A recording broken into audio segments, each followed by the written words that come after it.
बोलिए 24 तीर्थंकर भगवान की जय। बोलिए संत श्रोमणी गुरुवर विद्यासागर जी महाराज की जय हो। बोलिए उत्तम क्षमा धर्म की जय हो। पर्व राज पर्यूषण पर्व की जय हो।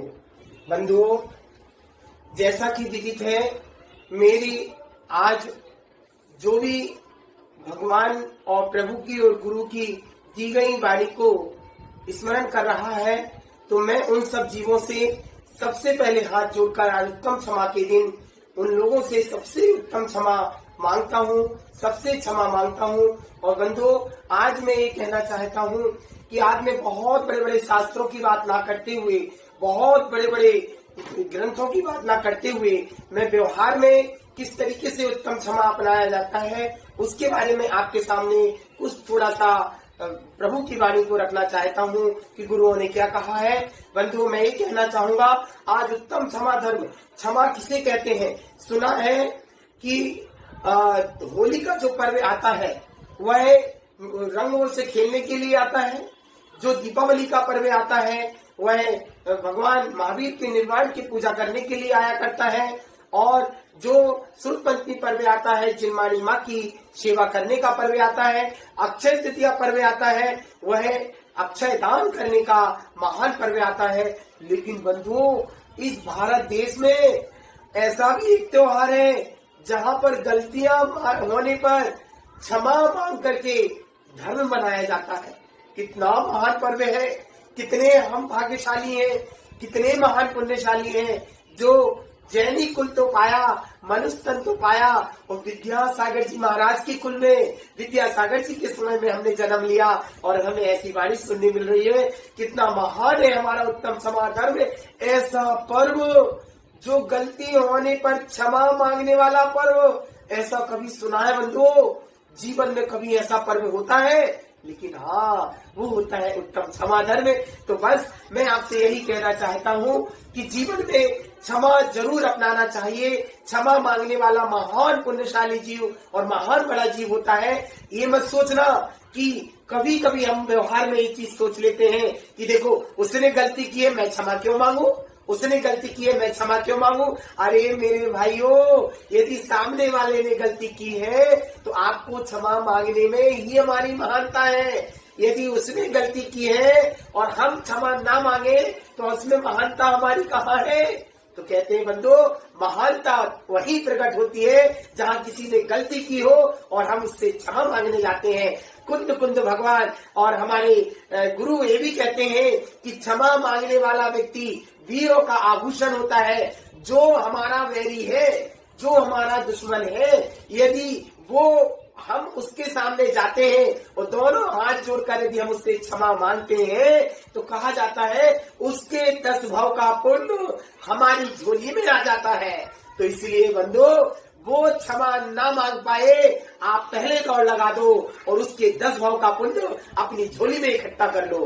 कहते हैं क्षमा धर्म मांगना महान पुण्यशाली जीव होते हैं। और मैं तो कहता हूँ बंधु, मंदिर जाकर के नमोकार मंत्र पढ़ना बहुत दूर की बात है। हम सब प्राणियों को सबसे पहले श्री जी के सामने जाकर यही भावना भाना चाहिए कि भाई एक इंद्रिय से पंचेंद्रिय तक 3 लोगों के सभी जीवों का कल्याण हो भगवान। और जो मेरा दुश्मन है, जो मेरा बैरी है, जो मेरा अपोजिट विरोधी है, भगवान उसका कल्याण मुझसे पहले हो और मेरी तुलना में वो करोड़ अरबपति बने, उसके घर अपार धन्यवादों की प्राप्ति हो। ऐसा भाव अपने विरोधी के लिए भी करना ही चाहिए। वही उत्तम क्षमा धर्म होता है। कहते बंधु, लेकिन ये बहुत बड़ा कठिन काम है कि अपना दुश्मन, अपना वैरी जो हो, उसके लिए आप भगवान के सामने खड़े होकर प्रार्थना कर रहे हो कि वो अरबपति बन जाए। ये कहना बड़ा कठिन है, पर कठिन नहीं है बंधु। यही चीज को अपनाना ही हमारा जैन आगम कहता है क्षमा धर्म है। कहते हैं आज हम सब लोग बड़े पुण्य के उदय से मिले हैं। हमारा समाज, हमारा परिवार, हमारा कुटुंब, हमारे माता पिता, हमारे भाई बहन सब महान पुण्य के उदय से मिले हैं। तो बंधु, मैं आज आपसे भारत देश के निवासियों जो मेरी बात को सुन रहे हैं, मैं उन सबसे यही कहना चाहता हूँ कि कभी भी जीवन में ये मत कहना मेरा भाई कितना खराब है, कभी ये मत कहना मेरी देवरानी कितनी बेकार है, कभी ये मत कहना मेरी जेठानी कितनी बेकार है, कभी भी ये मत कहना मेरे माता पिता कितने बेकार है, मेरा कुटुंब परिवार कितना बेकार है, मेरे समाज के लोग कितने बेकार है। क्यों? क्योंकि बंधु हमने ऐसा पुण्य कमाया और हमने ऐसा पाप कमाया कि पिछले भाव के पाप और पुण्य के द्वारा ही आज हमें ऐसा परिवार, भाई बहन, माता पिता और हमारे कुटुंब के लोग हमें मिले हैं। लेकिन यदि आज ऐसे परिवार मिलने के बाद भी हम उनको प्रमोट ना करें, उनके लिए कल्याण की भावना ना भाएं, उनसे क्षमा का भाव ना रखें, उनसे प्यार से ना बोलें और उन्होंने लड़ाई कर ली और हम जिंदगी भर बोलना उनसे बंद कर दें, तो ऐसे भाव रखना कि पिछले भाव में पाप कमाया तो ऐसा परिवार मिला और इस भाव में ऐसे कर्म बांधेंगे तो अगले भाव में और ना जाने कितने और कैसा कुटुंब और कैसा परिवार और कैसे माता पिता मिलेंगे। तो ध्यान रखो बंधु, आज वर्तमान में कभी ये मत कहना मेरा पति खराब है, मेरा पति दुष्ट है, मेरा पति ऐसा है, मेरा पति वैसा है। क्या बात है बंधु, आपका पति ऐसा है, आप ऐसे भाव बनाते हो। क्यों?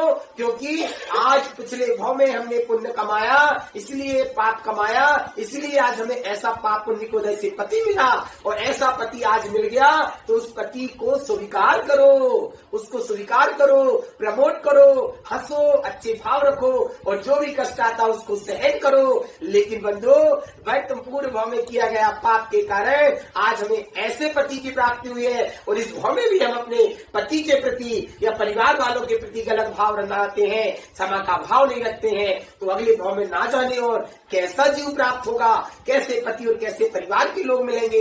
इसलिए कहते बंधु कभी भी जिंदगी में क्रोध और कषाय का परिणाम मत रखना।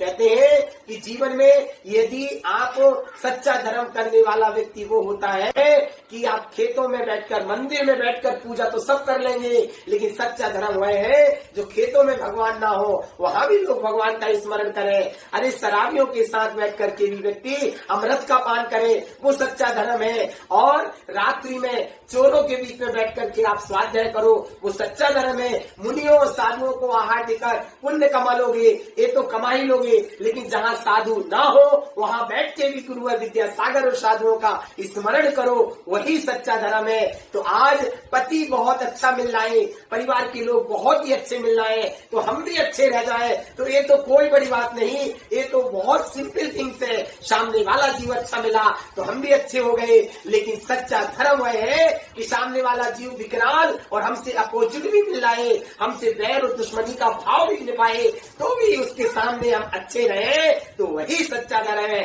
अनुकूल परिस्थितियों में तो सब धर्म कर लेते हैं, पर प्रतिकूल परिस्थितियों में रह के भी जीवन जीना यही उत्तम क्षमा धर्म है, यही उत्तम क्षमा धर्म है। पारसनाथ जब भगवान ध्यान कर रहे थे, कमट का जीव कैसी उसने अग्नि की बरसात करी, पत्थर गिर गया, लोगों ने कहा हे पारसनाथ अब तो चेत जाओ, कमट के जीव ने तुम्हारे ऊपर पत्थर की बरसात कर दी। तो पारसनाथ जी कहते हैं नहीं, वो मेरा चचेरा भाई है, वो पत्थर नहीं फेंक सकता, वो गमन कर रहा था, वो चल रहा था, तो धोखे से पैर पत्थर में लग गया होगा तो पत्थर नीचे गिर गया। 10 भाव तक कमट के जीव ने कितना उपसर्ग किया श्री पारसनाथ जी को, उसकी बाद भी पारसनाथ जी के परिणाम वही रहे जो पहले भाव में थे। तो बंधु मैं कहना चाहता हूँ, आज आपके ऊपर कोई कचरा डाल दे और आप इरिटेट ना हो, दूसरे दिन भी कचरा डाल दे और इरिटेट ना हो, और 50वें दिन भी कचरा डाल दे तो भी उठाकर आप कचरा किनारे पे कर दो और इरिटेट ना हो, तो जो परिणाम पहले दिन थे वही परिणाम आपके 50वें दिन रहे।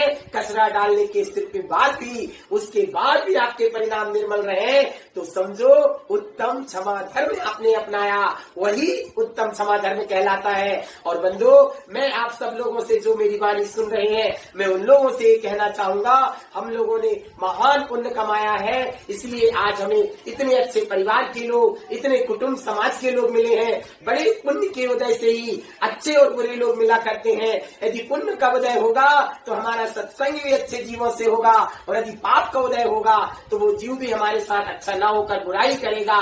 तो बैर कोई किसी का नहीं होता, दुश्मनी कोई किसी का नहीं होता। हर जीव संसार में सब अच्छे हैं, सबकी आत्मा परमात्मा है। और जरा चिंतन करो, हर जीव की आत्मा जब परमात्मा है तो एक परमात्मा, मेरी आत्मा परमात्मा है और सामने वाले की आत्मा भी परमात्मा है। तो एक परमात्मा दूसरे परमात्मा से बैर नहीं कर सकता, क्योंकि परमात्मा का परमात्मा से कभी बैर नहीं होता। तो मेरा भी सामने वाले जीव से बैर नहीं हो सकता, क्योंकि हम दोनों की आत्मा परमात्मा का स्वरूप है। तो बंधो, कभी भी बैर मत रखो, कभी कसाय मत बांधो, और जितनी भी कसाय जब भी जितनी दिन की जिसकी हो, सबको उत्तम क्षमा कहकर, ना जाने वो व्यक्ति कितने दिन से कसाय बांध के बैठा है। और यदि आप उस जीव के पास जाकर के उत्तम क्षमा कह देते हैं, आप ही क्षमा मांग लेते हैं, तो व्यक्ति पानी पानी हो जाता है। वो व्यक्ति किस तरीके से अपनी गलतियों को मांगकर उत्तम क्षमा का भाव रख लेता है। तो कहते हैं बंधो, अज्ञानता में जो व्यक्ति 20 साल पहले जैसा रहा होगा उसका वैसा परिणाम था, लेकिन वर्तमान में सत्संग को पाकर, धर्म को पाकर यदि वो सुधर जाता है तो वह बहुत अच्छा, हमें विपरीत की भाव है, बातें बिल्कुल याद नहीं रखना चाहिए। इस कान से सुनकर इससे निकालो, वही सच्चा धर्म है। जो जीवन भर इन बातों को लेके बैठ जाता है कि उसने मेरे साथ ऐसा किया, उसने मेरे साथ वैसा किया, ऐसे जीवों का 70 भवों में क्या, जिंदगी में कभी कल्याण नहीं हो सकता। इसलिए ऐसे परिणाम नहीं रखना, जिसने जैसा किया उसका परिणाम उसके साथ, लेकिन आज हम उसके साथ तो अच्छा करेंगे, क्योंकि अब उसने मेरे साथ बुरा किया और हम भी उसके साथ बुरा करने लगेंगे। फिर उसमें और हम में फर्क क्या रहेगा? यदि वो हमारा वैरी है और हम क्षमा मांगते हैं तो इसमें हमारी महानता है। यदि वो भी हमसे कहता है थूक के चाट लिया, और हमसे भी कहे थूक के चाट लिया, और हम भी क्षमा ना मांगे, तो बंधो इसमें महानता वाली कोई बात नहीं है। क्षमा हमें मांगना चाहिए, सामने वाला कुछ भी परिणाम रखे, कुछ भी कैसा कहे, लेकिन अनंत अनुबंध कथाएं बांधने से, कभी भी आप रास्ते में चल रहे हो और एक नाग और नेवला की यदि लड़ाई देख रहे हो तो समझ जाना इनने 6 महीने एक दूसरे से बात नहीं करी, एक दूसरे से इन्होंने अनंत आनंद बंधु कसाय बांधा होगा, इसलिए इन दोनों की लड़ाई हो रही है। आप जीवन में आज भी वर्तमान में देख सकते हो, जिस कमरे में बाप बैठा है उस कमरे में बेटा नहीं बैठ सकता, जिस कमरे में माँ बैठी है उस कमरे में बहू या बेटी नहीं बैठ सकती है, जिस कमरे में जेठानी बैठी है उस कमरे में जेठ नहीं आ सकता। एक कमरे में एक भाई है तो दूसरे कमरे में दूसरा भाई, दोनों भाई एक साथ भी एक कमरे में घर में नहीं बैठ सकते। ये कारण क्या है? ये पिछले भाव का बैर है, ये पिछले भाव के अनंत बंधु कसाय है। तभी आज ऐसा समय मिला कि एक दूसरे का वो मुंह नहीं देख पाते। भारत देश में क्या हर जगह बहुत बुरा हाल है। लेकिन बंधुओं, मैं यही कहना चाहूंगा, आज संसार में जितने भी जो भी जीव, हमने यदि 6 महीने किसी से बात नहीं की तो आज हम भी ऐसे परिणाम पाने चले जाएंगे इस संसार से कि अगले भाव में क्या इसी भाव में ना बोलने वाला की तरह लड़ते रहेंगे और जिंदगी में कभी कल्याण नहीं होगा। पर बंधुओं, मैं यही कहना चाहूंगा उत्तम क्षमा धर्म पर कि तीनों लोकों में जितने भी जीव हो, सब जो भी मेरी वाणी सुन रहे हो और जो जो व्यक्ति मेरी वाणी सुन रहे हैं, उन सब जीवों से मैं हाथ जोड़कर प्रार्थना करता हूँ। मैंने अपने जीवन में आप सब लोगों के लिए कभी कोई गलत कह दिया हो तो मन वचन काय और कृत काय तन्मोना से मैं हाथ जोड़कर और मेरे से बड़े जीवों को प्रणाम करके, सादर जय विनय करके उनसे क्षमा भाव करता हूँ, उनसे उत्तम क्षमा मांगता हूँ, उत्तम क्षमा मांगता हूँ। मुझे सब लोग क्षमा करें और मेरे से छोटे सभी जीवों को मैंने क्षमा किया, सब मुझे भी क्षमा करें। बस आज का नियम जो भी मेरी बात सुन रहे हैं उनके लिए ये है कि आज रात तक या कल सुबह तक आज का नियम ये है, कोई भी 10 जीवों से हाथ जोड़कर, फोन करके या पत्र डालकर या एक दूसरे से पर्सनल मिलकर या बात करके एक दूसरे से बोलना है उत्तम क्षमा। आज तक जो भी गलतियां की हो वो सब क्षमा करो, ऐसे 10 जीवों से आपको बोलना है। आज का ये नियम है। बोलिए उत्तम क्षमा धर्म की जय हो। बोलिए संत शिरोमणि आचार्य गुरुवर विद्यासागर जी महाराज की जय हो। नमोस्तु आचार्य श्री, नमोस्तु आचार्य श्री।